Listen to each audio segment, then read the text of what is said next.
حضور آج کل دنیا میں جرائم ہر طرف بڑھ رہے ہیں، ٹھیک ہے. اور اس کے ساتھ ساتھ ایک یہ پہلو نظر آتا ہے کہ اس کی تشہیر بہت کی جاتی ہے، ہر اخبار، ہر میڈیا سے، ٹی وی، ریڈیو، ہر جگہ پر.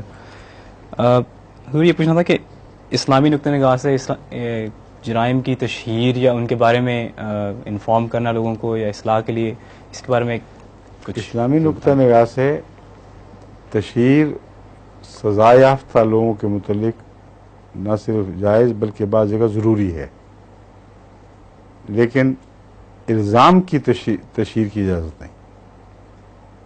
بس میڈیا میں دو حصے ہیں جو تشہیر سے تعلق رکھتے ہیں. ایک فحشا ہے،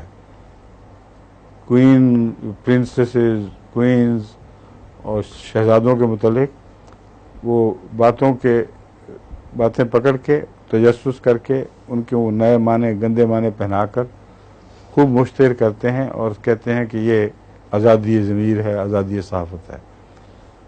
کسی کی پگڑی اچھال دیں اور اس کی طرف بے حیائی منسوب کر دیں. کئی دفعہ مقدمے ہوتے ہیں، پھر مقدمہ کرنے والا جیت بھی جاتا ہے.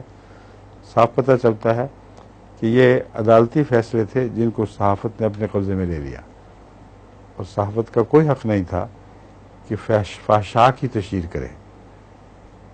جہاں تک ثابت شدہ حقائق کا تعلق ہے، عدالتوں کی طرف سے فرد جرم عائد ہو جاتی ہے، اس پہ اسلام نے کہیں کوئی پابندی نہیں لگائی. ظہور مہدی آخر زمان